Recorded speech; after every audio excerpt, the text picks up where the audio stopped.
I am honored to be joined by Sandra Granger. She's the First Lady of Guyana. How are you? I'm fine, thank you, and enjoying my stay in Santo Domingo. Oh, we're glad. Mhm. I would like to know, what does religious freedom mean to you? Well, it starts with tolerance for other people's belief, and also being educated about what those beliefs might be.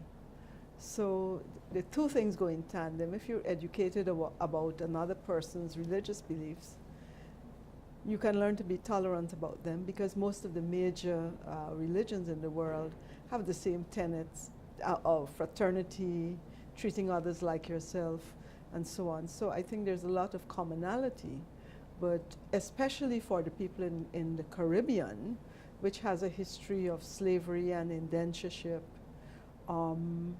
I think we are much more tolerant because we have, in some cases, accepted a certain syncretism in our religion, so that African influences might be found in certain rituals in the Catholic Church, say in Brazil and in Cuba, and I don't know if it's here in Santo Domingo.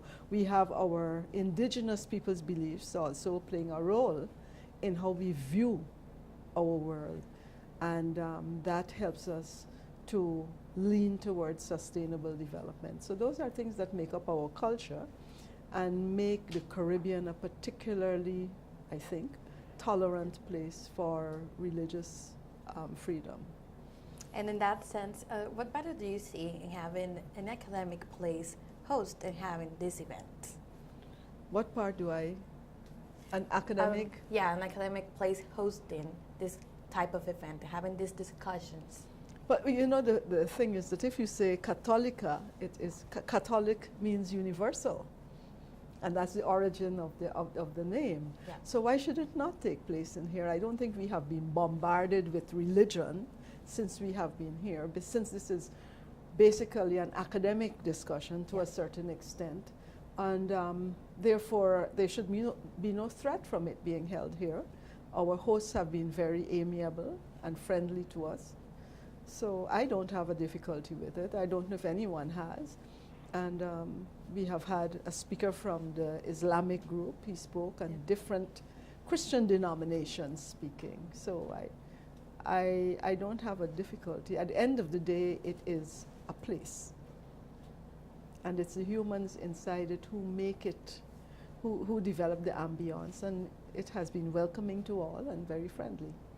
And coming from Guyana, I don't know if it's your first time here. This is my first visit to Santo Domingo, yes. Mm-hmm. How has the experience been in the symposium and in the country? Yes, well, unfortunately it rained every day since I've been here, but I was privileged to go to the colonial city and to witness and experience some of the historic development of Santo Domingo, which is quite enlightening, because you can learn history, but until you see aspects of it in daily life and understand the architecture, the influences, and I noted quite a few Moorish influences in the Spanish architecture, and of course the colonial element, the piracy of Drake and so on. So it's been quite educational, informative, and the people have been always very friendly.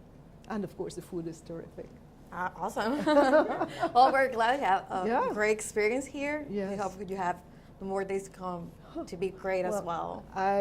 Unfortunately, I'm leaving early tomorrow morning, so I'll probably have to think of coming back to Santo Domingo another time. And it'll be more than just welcome. Thank you. Thank you very much. Thank you very much. It has been a pleasure.